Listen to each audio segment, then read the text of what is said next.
And our final speaker of the day, Ian. Please put your hands together one last time. Thank you. It's always good to get the clap up front because you don't know what I'm going to say. I've carved my name in a block of ice on a hot July day. And so we've heard from people who are talking about building things, but yet I work in an industry that is challenged, is falling apart. So retail, brands, selling, it's one of the biggest employers in the UK and across Europe. We are all consumers, and yet it's an industry whose survival in the current way is threatened. And the presentation, how we go from survive to thrive, what are the attributes we need in order to have a future, came about from a question my kids asked me once, which was around a parent's career day at school. And they were deeply ashamed of me, not for the usual dad dancing reasons, but they couldn't work out what on earth I did. Their friends' parents were all, TV producers, actors, literary agents. They make things. And Dad, what on earth do you do? And as somebody who's been sacked 3 times, has been asked to leave but not actually sacked 3 further times, and who's been utterly unemployable for at least the last 12 years and has given up pretending, I wanted to try and distill, if you like, the advice I give to retailers about how they can survive in the face of Amazon, in the face of demographic, socioeconomic changes, but also the advice you'd give to your children, your children's children, about what is this thing called work, the thing that's going to occupy you until you're 78 and die because you have no pension. So how many of you here actually like your jobs? How many of you think your kids are going to do the same job you do? One person. And they're probably the overheads in the room. So the world of work is changing. And I want to look at how we can go from survival to thrival, if you like. Sorry, terrible pun. Now, why am I even remotely qualified to talk about this? Well, I'm not actually, but I do look at lots of things that good people do. So in my day job, I run Internet Retailing, which is a trade publication for Europe's multi-channel retailers, and I run a research business, and we look at about 700 to 800 billion customer visits a year. We monitor 140,000 websites and 11,500 retail businesses. And we're often asked about how do we survive when the world is disappearing. And things disappear more promptly than you'd think, as I'll say. The other thing I'm involved with is an event called Mad World. And we use mad provocatively in order to try and reclaim the idea. So it actually stands for mental health, anxiety, and depression. And we look at how those affect the commercial ability of businesses to work at scale. So I'll touch on that as well in a second. But leaving aside my own inability to hold down a job, the real challenge in our world is that the businesses don't have jobs to offer.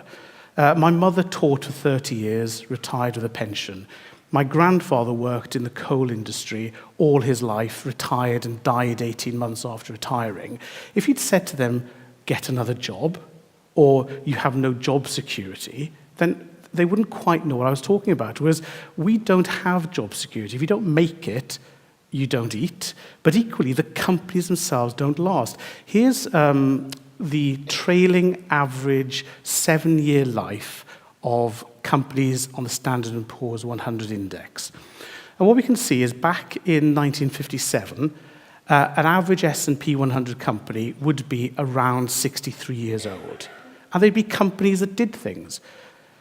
Track forward, we're looking at them dropping to about 17 years, which makes the Amazons, the Googles seem positively veteran businesses by now. And as companies these days disappear, no one gives a toss. MySpace, Bebo, where are they gone? And let's say if Facebook disappeared, how many people would actually cry genuine tears of upset that a favored company is gone? No, because you'd be using Facebook 3.0 by then or something else. Any equivalent, any functioning solution is equivalent. And so we don't really care about the companies. They don't have the same patrician effect on us. So companies disappearing, what do both companies and employees, future workers, need? What attributes are necessary in order for us to thrive in the future? And in my opinion, they are few but fundamental. So the first one is craftiness.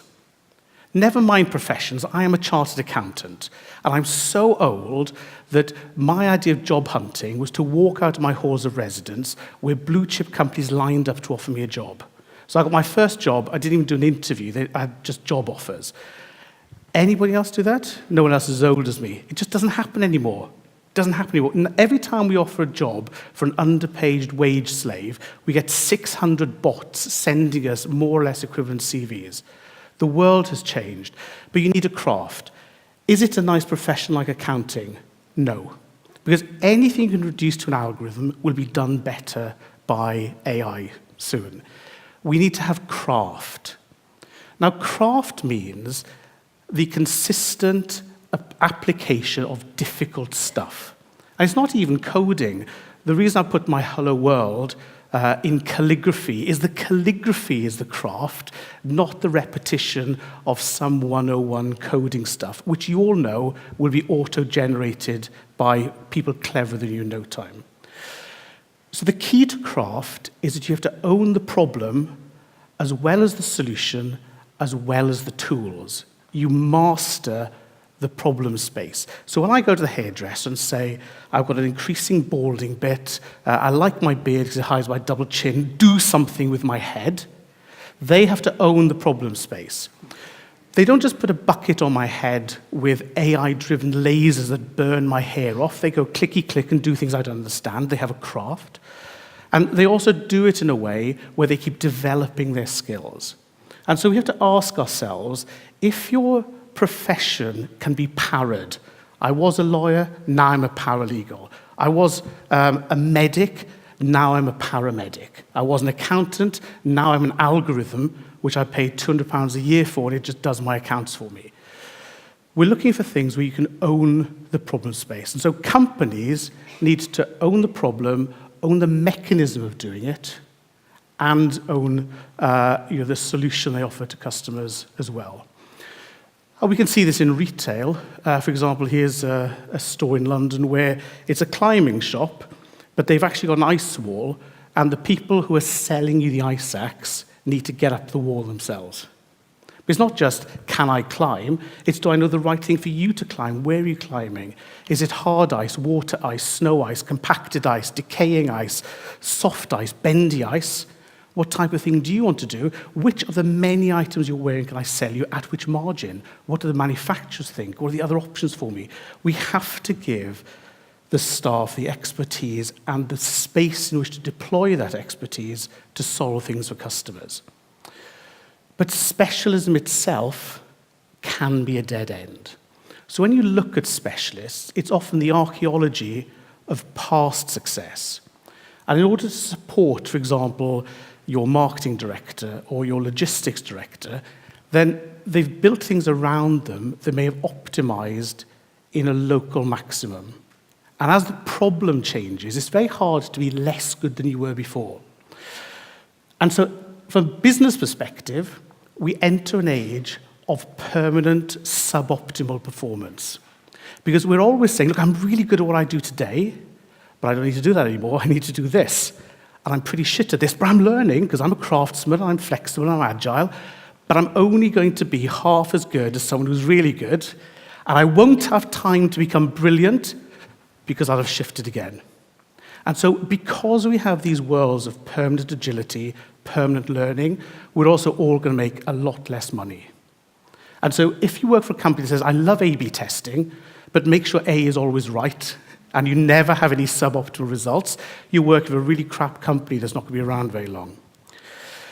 The next part is, from the silos, we have to start working together rather than on our own. Now, I know you won't believe it, but I used to play number 8 for my school. That's how short we were in my valley. And I had a sadistic rugby teacher who'd make me, because I was very short-sighted, so I had a very, very late danger recognition threshold. So I would run towards Paul Davis, who became a Welsh international player, carrying the ball quite happily, and as soon as you see Paul coming into view, your bowels insist you throw the ball away. Absolutely insist. Now, in rugby, throwing the ball away is not a good thing because it's not about getting it done, offloading it. It's about setting up the receiver for success. So not is my work done, but am I making you successful? Is it ready for you to achieve? And changing that mindset in a company for two equally brilliant people, one is a service provider to customers and the other is a time-limited overhead who won't be around when you're still being suboptimal and flexible somewhere else. Now, how many people here are existentialists?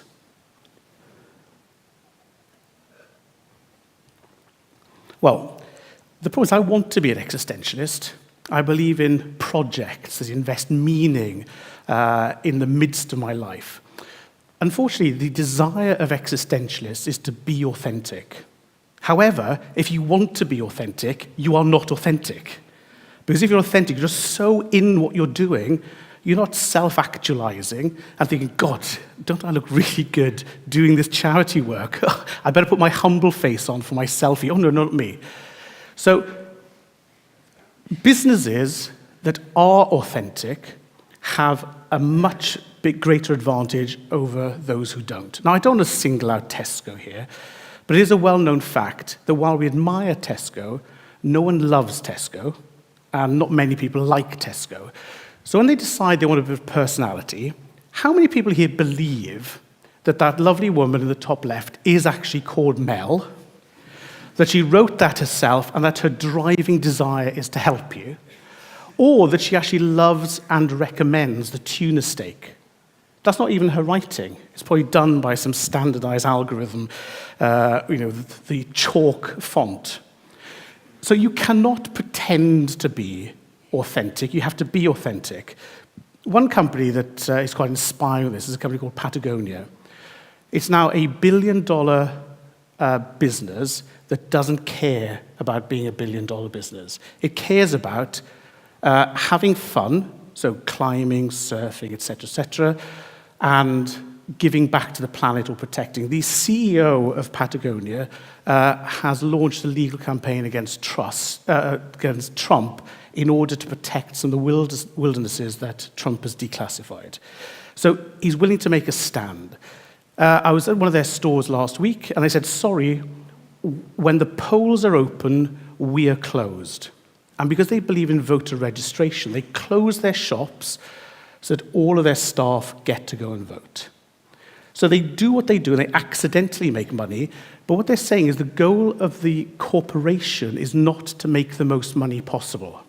The goal of the corporation is to look after the planet while enjoying the planet. And so we talked quite a lot about, this morning, the Bristol Pound, a purposeful company.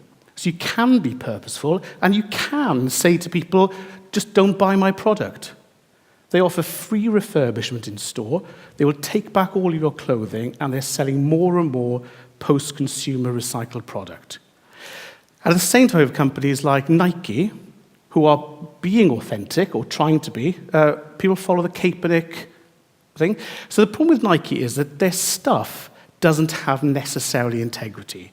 I mean, functionally, Nike's, Adidas, New Balance, they're all functional. They're all quite nicely made by, I'm sure, well-paid people with great career prospects and health plans. So what Nike is saying is we're all about the company we keep. And there is a point where you have to stick with the company you keep in an authentic way. Tiger Woods, Colin Kaepernick. Cynical, desperate.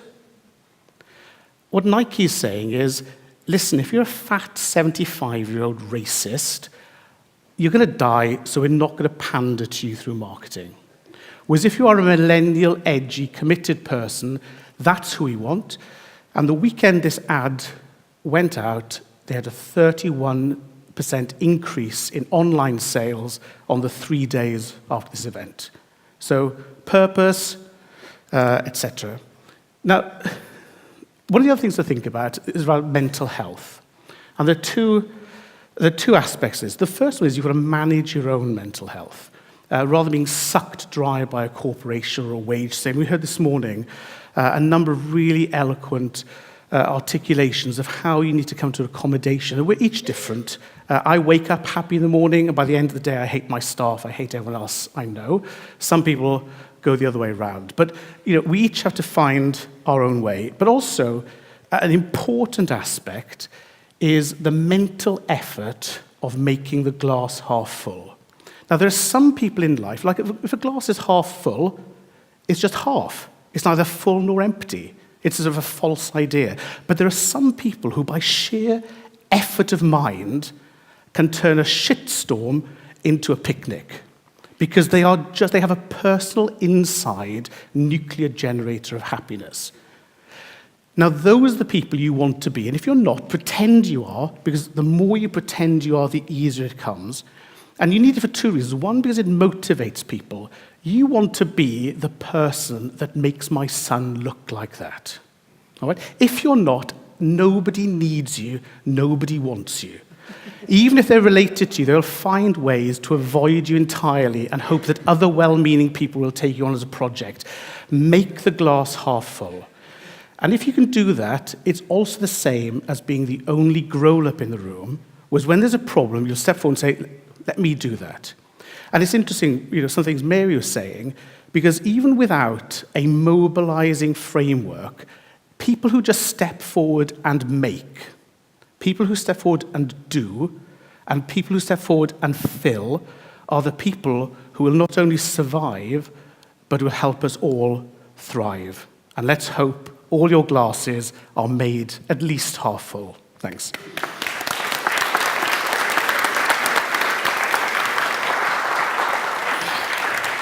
Thank you very much indeed. Thank you. I love this image of people on this search space, searching constantly for these local maxima and then having to move on to the next one because it shifts away underneath them. Is that intention with authenticity? Can you be authentic at the top of all of those local maxima? Or does then authenticity just become striving for those things all the time, not actually being good at them? Well, I would say that expertise is an accident of an authentic approach. So in the modern world, and I think secondary education has a good example of this, is that we need to be jacks of all trades and masters of most. You can't just be master of one or master of half. No one needs that.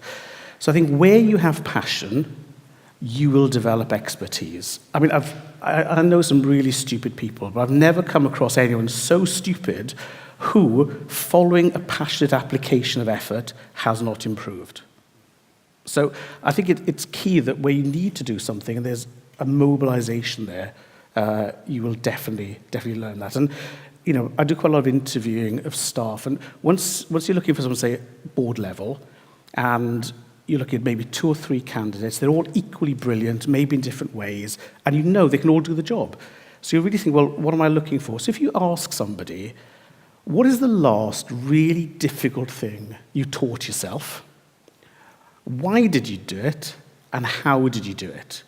And if they haven't got an answer, I don't really need to spend 8 hours a day with them. And they're certainly not going to help my business grow. So you want people who've got this inquisitive approach. They're not just, let me do this in a haphazard way, but because I'm trying to do X, I need to learn A, B, and C.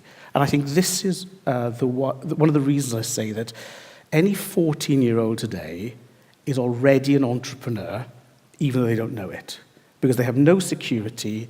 They need to make anything they will have and deploy a wide range of tools. And I think this is why it may not be economic entrepreneurship, it may be social, environmental, but young people today are having to learn a different set of skills than the more constrained ones we did. By necessity, yes. And those questions are really good, actually, as a sort of litmus test. By the same token, do you have similar questions for helping people to locate the on switch for their inner nuclear happiness generator if they're having trouble finding it?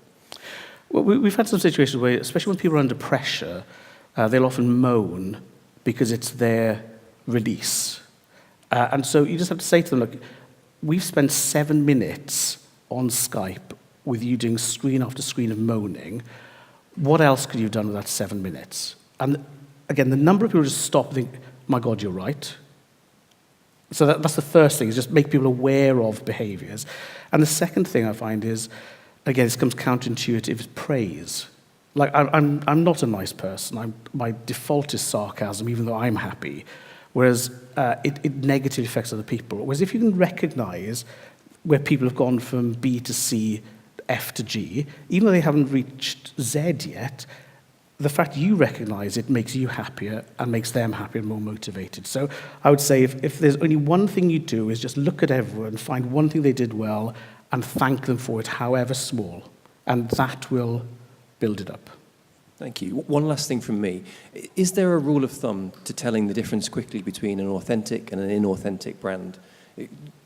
Based on your stories, it's a bit like maybe if they turn down money, if they visibly are seen to not be making as much money as they could in the Patagonia example, that's a strong indicator. Are there others, or is it just about this denial of commerciality?